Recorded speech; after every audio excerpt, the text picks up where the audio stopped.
be available on Baylor FTP.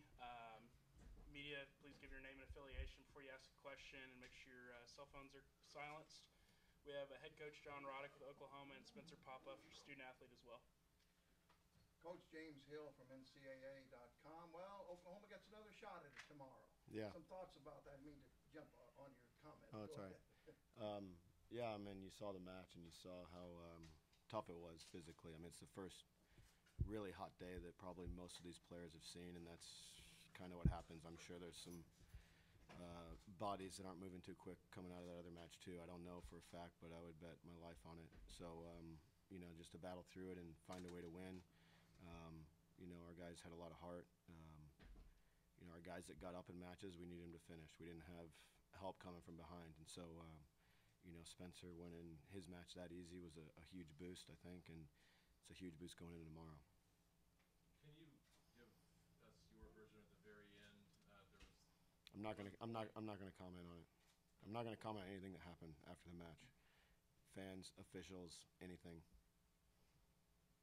So just don't even ask. Coach John Morris, Baylor Radio. What does it say about this league, Big 12, when 3 of the 4 semifinalists are from the Big 12? Yeah, I mean it's a tough league. All the matches are hard fought, and you know, I mean we were here for the conference tournament, and you know we ended up winning a tiebreaker in the third against Texas, and TCU had match points on Baylor to win the match. So I mean, it's the way they go. You know, it's just you just kind of get used to it.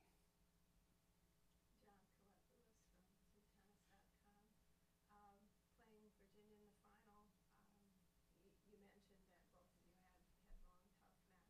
Mm-hmm. Any advantage? You both have a lot of experience being in finals now. Yeah. You know, Brian and I are good friends. I don't think that's any secret. You know, so I know we're going to have a good match tomorrow. Guys are going to play hard. You know, so we're looking forward to it. I'm sure they're looking forward. You know, Brian and I have actually talked about it a few times this year. Wouldn't that be great? So here it is, and it will be great. You know, I think both teams are fighting hard. I know the Baylor team obviously really, really well. You know, we know Virginia well, so it's going to be a good match. And you know, we played them in Norman. It came down to the last match on, and you know, we snuck it out. And you know, but that's just, you know, I mean, these matches are, I think, at this point with these kind of teams, toss-ups. You know, we got to go out and play well, and you know, when we do that, we know we have a very good chance to win. You know, I'm sure Virginia feels the same way. Spencer, Wendell Barnhouse, Big12Sports.com. What does it mean for you guys to get back to the championship after last year, and how much incentive has it been finishing second last year, and now you guys are a chance to win? Well, I'm actually a freshman this year, so this is my first final, so I'm really excited. I know last year was a heartbreaker, so hopefully we can come out on top tomorrow. Coach, what is it? You said these matches can go either way. You know, it's crazy. What becomes the difference? I mean, your UCLA match could have gone either way. This one could have gone either way. And yet here you are. What is the difference? We've had a lot of them this year. You know, we've won, I don't know how many 4-3s now. I mean, too many. I'd rather win 4-2 or 4-1. But yeah, I mean, a win's a win. And against these teams, I mean, we play the toughest schedule in the country, so we're used to it, you know, and we're proud of that. So, you know, we know we know what we have to do tomorrow, and you know, we'll talk about game plans and all that, but we know what we have to do. Our guys know that we're familiar with their team. They're familiar, and they probably feel the same way again. And you know, we all have good players. You know, there's a number of teams that have very good players, and when you know, you guys have seen pro tennis. I mean, you go back, I don't know what their records are against each other, Novak and Rafa, and they go back and forth, and it's no different at this level too. So it's you know, that's what made you think as soon as I think I know who's going to win, I never get it right. So I'm not going to even try to guess. Maybe a comment from both of you on your sixth singles player, Florin, because he either seems to be in a third set, last guy standing, or today he was up 5-2, gets down 5-6, and then pulls it out, and you had to have that match. Yeah. So what about him? I mean, he's been in that position a lot. I mean, really, tougher positions than that. I mean, he's been deep in thirds or starting thirds when it comes down to him, so he's used to it. And you know, and really, it didn't even come down. You know, Axel was the one on the last one. He's not on last very often because he plays. You know, usually one singles plays pretty quick, but when you're playing a guy like Nick who defends so well, you know, he's probably the best defender, one of the best defenders in college tennis that I've seen.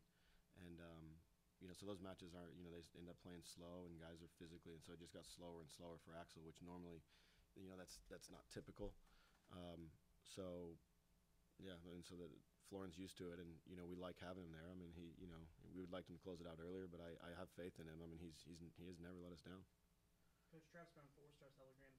The doubles match was a lot more competitive this time than the first time that y'all played this year. What was different about the TCU team between the two matches? I don't remember the first doubles point at all. I literally don't. I couldn't tell you which team of ours won. I think, actually, no, I can't, because I just read it. I know that we won 6-1 at one, and that's it. Do you remember? Me and Florin lost. I don't even know who was playing two for us then. Who was it? Harris and Gilly lost it too then? I guess. I don't know. So, yeah, I don't know. Sorry to let you down. I have no idea. Have either of you ever seen 3 8-7 pro sets and then 2 of the tiebreakers go in extra points? I don't know that I've ever seen simultaneous tiebreakers on all 3 courts at the same time to decide a doubles point. I was trying to remember, even during the match, it kind of popped into my head if I'd ever seen that or been a part of it. I'm sure it's happened, but I don't think I've been a part of it, especially at a national semifinal match. It's pretty incredible. I think to be honest, to answer your question a little bit, I do remember the level. When we won it, the level was higher today by both teams. And that's why you see the tiebreak. There was hardly any breaks out there. There was maybe one break early on. It wasn't.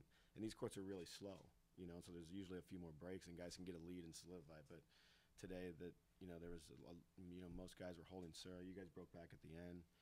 Harris's court, the breaks were early. And 3, I'm not sure where the breaks were. I don't remember.